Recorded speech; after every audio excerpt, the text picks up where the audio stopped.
and BlackRock have the third largest position in Bitcoin in the world.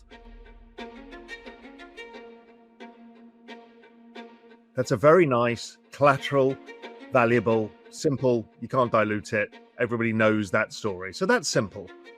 The others, really, they're all smart contract platforms.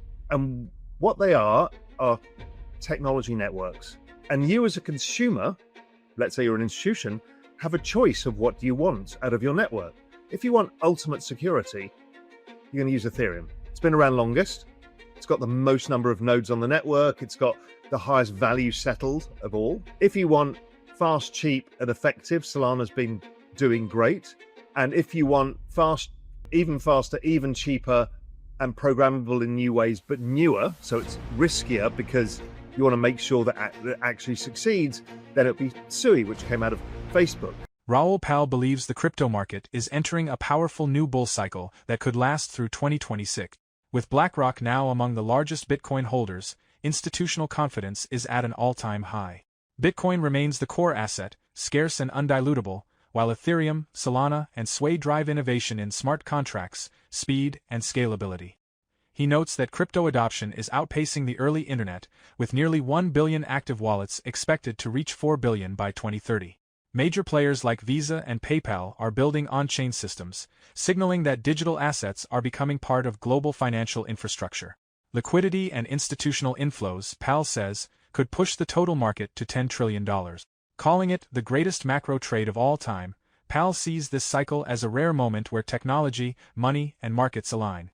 He urges investors to stay patient and focused, as the coming banana zone could bring explosive gains and redefine how value moves across the world. Stop. You don't have time.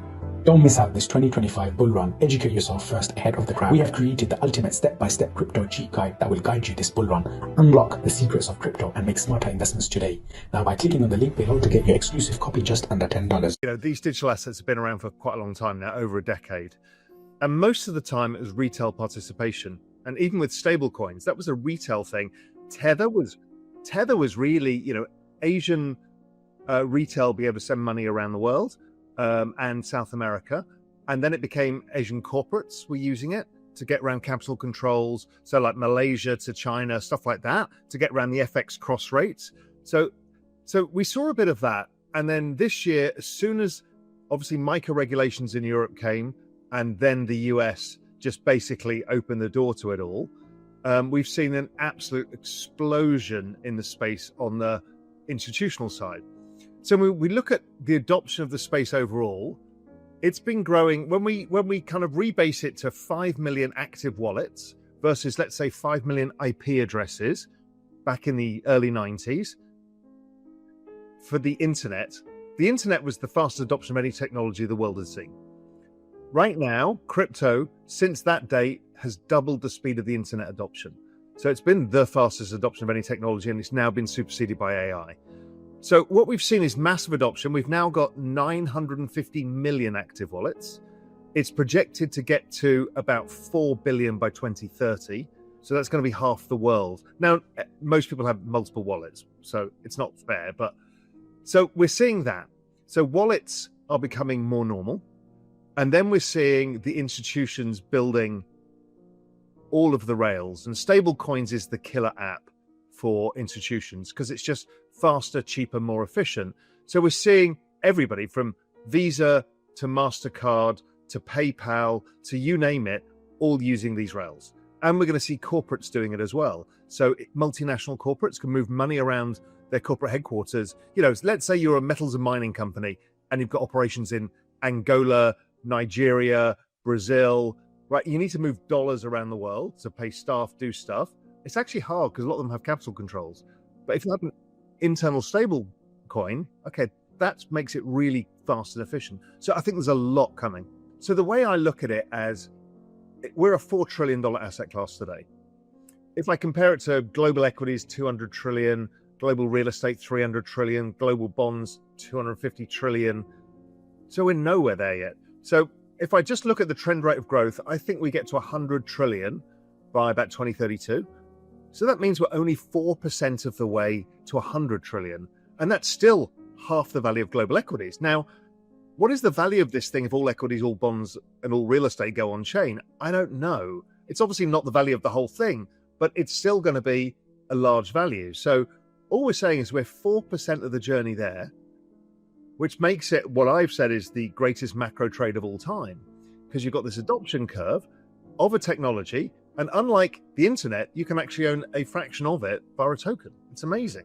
How do you see DeFi, gaming, real world asset tokenization? You got a guess on what are going to be the big sectors? I don't, but look, we know that, as we said, asset markets are going to get tokenized. There's a lot of people who want to tokenize real estate, but I'm not sure there's buyers of those tokens. All the real estate people want to sell tokens to find more liquidity.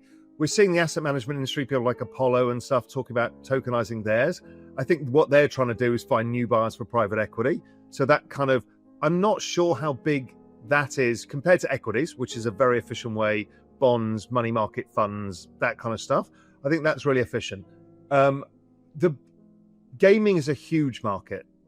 Billions of people play games, super active, and they exchange assets. And most of those assets, you can't move from one game to another, so you can't have value, because if you lose your login, your value's gone and all of this stuff. So it solves that. Even bigger than all of that is actually the move from Web 2 to Web 3. And that's stuff like digital identity. Right, that's an 8 billion person TAM.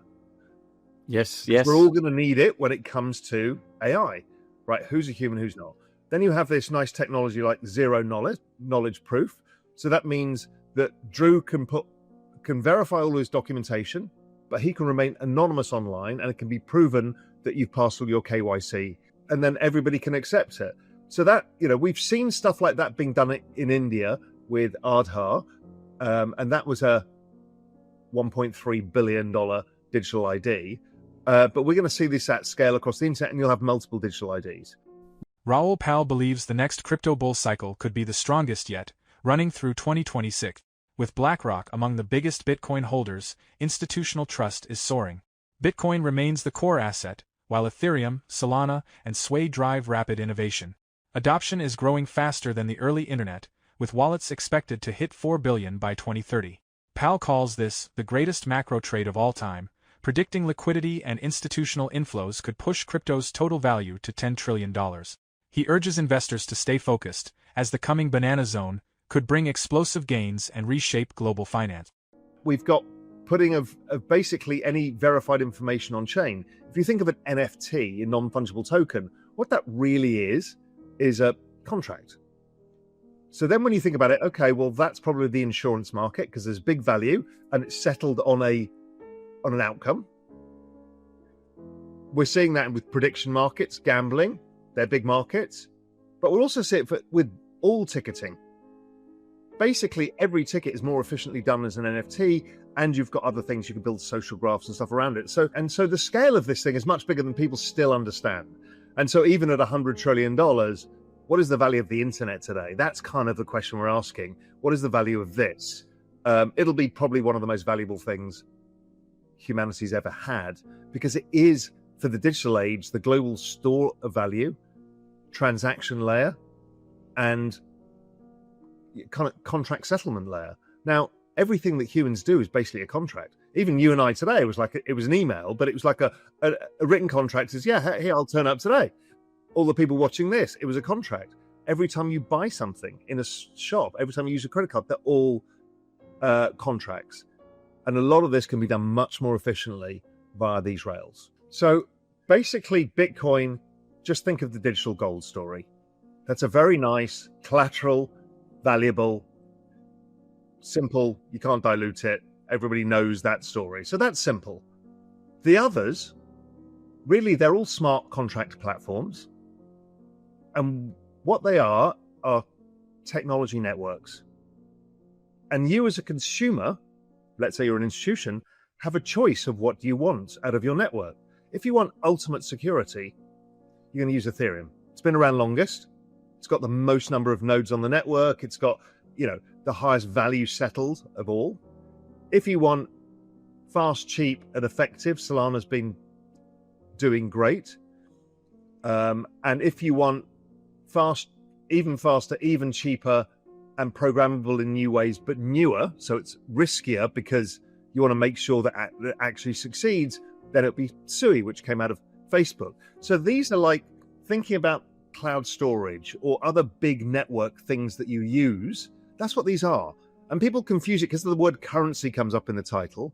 The currency part is basically, think of it as the equity of the network. It's the value of the network. You also need to use that token to have a slot on the network. So you're paying for a space on the network in a native equity token. That's really all it is. And they're just technologies. And it's like breaking down component parts of the internet and being able to do that all over again. And so when you build these rails, you've then got things like decentralized storage layers. So right now, if you're an institution, you're probably storing everything that you do. Either you have to have your own massive mainframes, which is expensive and out of date, or you're using AWS or Microsoft Azure. So you've got now all of your private data with some giant corporation who the US government can actually get the information from. Well, maybe there's different ways of doing that to make it more robust to hacking, to make it more robust from state-level attack, and that's decentralized databases as well. So there's a lot happening within this space, and those three are basically the pioneers of what are known as layer ones, the kind of settlement layer of this new internet. Raoul Pal believes the next crypto bull run could be the strongest yet, lasting through 2026. With BlackRock and other major institutions backing Bitcoin, confidence in digital assets is soaring. He expects adoption to outpace the early internet, with billions joining the space and driving crypto toward a $10 trillion market. Calling it the greatest macro trade of all time, Pal says the coming banana zone could bring explosive gains and reshape global finance. Do you think this will be crypto's biggest cycle yet? Which coin do you see leading the next wave? Share your thoughts in the comments.